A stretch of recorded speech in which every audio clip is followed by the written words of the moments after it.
Bonjour et bienvenue, je suis Hajar Jemel, je suis professeure de management à l'EDEC et je dirige le centre EDEC Open Leadership.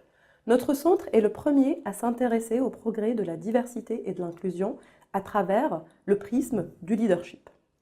Dans cette vidéo, nous allons vous présenter avec mes collègues Maric Delange et Geneviève Ourier-Ségard, toutes les deux chercheurs à l'EDEC, les résultats d'une enquête que nous avons réalisée auprès de 767 participants que nous avons interrogés à propos de leur perception de la diversité, de l'inclusion et du leadership dans leur contexte de travail. Notre objectif est d'analyser les liens entre ces concepts pour proposer un modèle qui permet d'accélérer les progrès de la diversité et de l'inclusion. Je vous propose de découvrir les résultats de notre enquête avec Geneviève et Marie et je vous retrouve à la fin de cette vidéo pour vous présenter nos conclusions. Dans cette étude, nous avons tout d'abord mesuré les perceptions des employés à propos de 3 concepts se rapportant à la diversité. Souvent, la porte d'entrée des entreprises sur les questions de diversité est de rechercher l'égalité entre les hommes et femmes. À ce sujet, nous avons mesuré à quel point les personnes interrogées perçoivent leur entreprise comme égalitaire. Ce n'est souvent que dans un second temps qu'elles s'intéressent aussi aux questions de diversité et d'inclusion.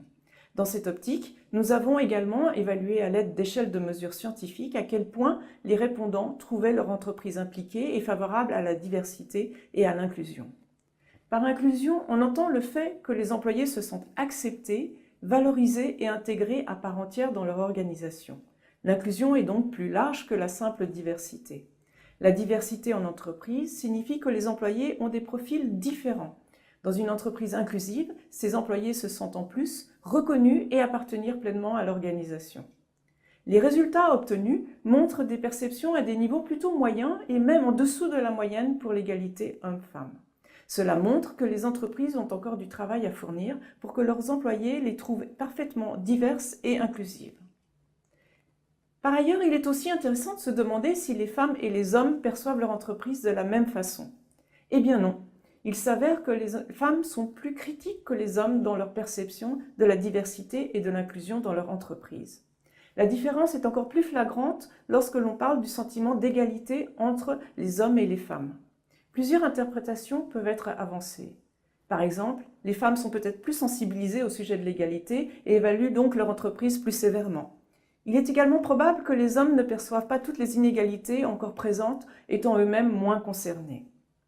Mais alors, que faire pour accélérer les progrès de la diversité et de l'inclusion? Habituellement, pour faire avancer la diversité, les entreprises se basent sur 3 axes qui, pour les plus avancés, incluent la création d'une direction de la diversité directement rattachée au top management de l'entreprise, la mise en place d'initiatives pour faire prendre conscience des inégalités, mais également d'actions bénéfiques à la diversité et à l'inclusion, la promotion de relations interpersonnelles en créant des réseaux favorisant l'égalité et la diversité. Cette approche porte effectivement ses fruits, mais n'est malheureusement pas suffisante. Les entreprises se demandent souvent comment accélérer le mouvement. Afin de donner une nouvelle impulsion au progrès de la diversité et de l'inclusion, nous proposons de nous intéresser aux représentations du leadership et au comportement des leaders. Car nous pensons que la diversité et l'inclusion ne sont pas qu'une question de genre, d'âge ou d'origine, c'est avant tout une question de représentation et de pratique du pouvoir. Nous avons donc cherché à savoir ce qu'est le leadership pour les personnes que nous avons interrogées. Pour cela, nous leur avons demandé d'associer spontanément des mots au terme leadership. Les mots cités le plus souvent sont vision et charisme. C'est un résultat que l'on retrouve dans d'autres études du Centre EDEC Open Leadership. Viennent ensuite des notions telles que la confiance, la motivation, l'écoute, la prise de décision, là où les responsabilités, l'exemplarité ou encore le travail d'équipe. Nous leur avons aussi présenté 20 traits de caractère en demandant aux répondants à quel point, selon eux, ces traits sont importants pour être un bon leader. Ces caractéristiques sont issues d'une échelle scientifique qui les répartit en 2 groupes, celles qui sont socialement connotées comme masculines et celles qui sont socialement connotées comme féminines. D'après les personnes interrogées, les traits les plus représentatifs du bon leader sont être fort et énergique, être prêt à prendre des risques, être sensible aux besoins des autres, être sincère et avoir de l'autorité. Parmi ces 5 traits, 3 font partie de ceux définis comme socialement connotés masculins. Donc l'image du leader, pour les répondants, est un individu héroïque et visionnaire, qui qui se distingue par son charisme et n'a pas peur de prendre des risques ou des décisions.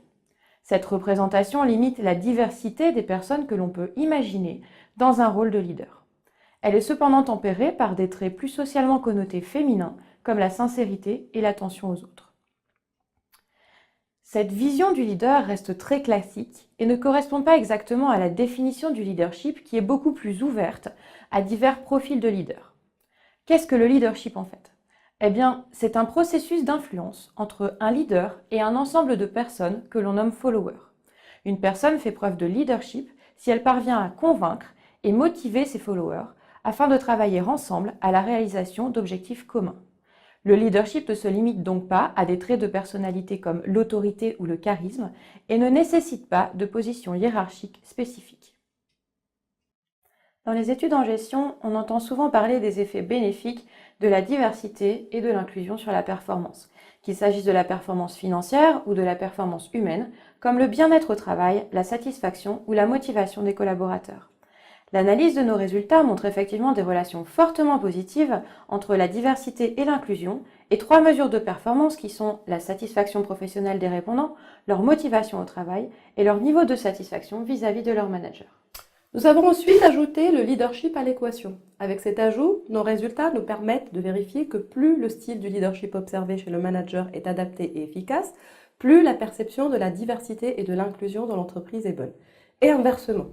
De plus, ces relations positives renforcent les bénéfices obtenus sur la motivation et la satisfaction des employés. En conclusion, que recommandons-nous pour accélérer les progrès de la diversité et de l'inclusion dans les organisations ? Eh bien, d'utiliser le levier du leadership pour faire avancer les choses dans le bon sens.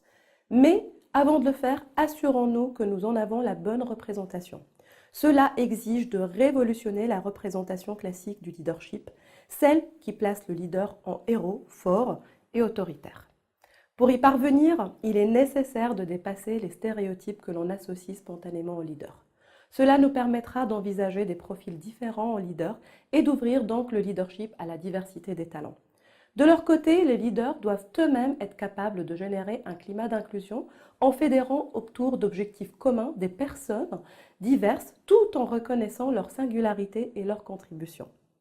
Ceux qui y parviendront à le faire auront la chance d'alimenter dans leurs organisations ce cercle vertueux où les leaders, qui sont divers et inclusifs, permettront à leur tour de créer un climat d'inclusion propice à la diversité, à la satisfaction, à l'engagement et à la motivation. Bref, des équipes épanouies et efficaces. Pour en savoir plus, vous pouvez retrouver l'intégralité de l'étude sur la page web associée et télécharger l'infographie.